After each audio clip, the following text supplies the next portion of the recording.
Hello friends, இன்னைக்கு டேஸ்டியான ஒரு ஈவினிங் ஸ்நாக்ஸ் செஞ்சு சாப்பிட்லாமா? வாங்க. இந்த ஸ்நாக்ஸ் செய்யறதுக்கு 6 மணி நேரம் ஊற வச்ச பச்சை பட்டாணி கூட கல்லுப்பு சேர்த்து ஒரு 3 விசில் வச்சு எடுத்துக்கலாங்க.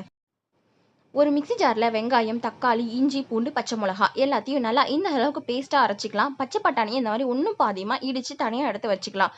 அடுப்பில் பாத்திரம் வச்சு ஹீட் ஆனதுக்கு அப்புறமா நம்ம அரைச்சி வச்ச பேஸ்ட் தேவையான அளவு தண்ணியும் சேர்த்து நல்லா கலந்து விட்டுருங்க. இது கூட 1/4 ஸ்பூன் அளவுக்கு மஞ்சத்தூளும் 1 ஸ்பூன் அளவுக்கு கரம் மசாலா சேர்த்து கலந்து விட்டு மூடி போட்டு ஒரு 5 நிமிஷம் நல்லா கொதிக்கட்டுங்க. அந்த பச்சை வாசனைலாம் போய் நம்மளுக்கு வரும்.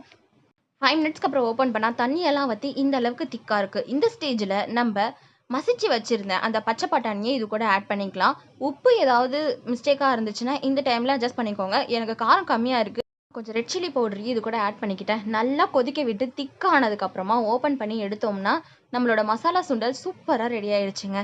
இப்போ இதை ஒரு பாத்திரத்துக்கு சேஞ்ச் பண்ணிக்குவோம்.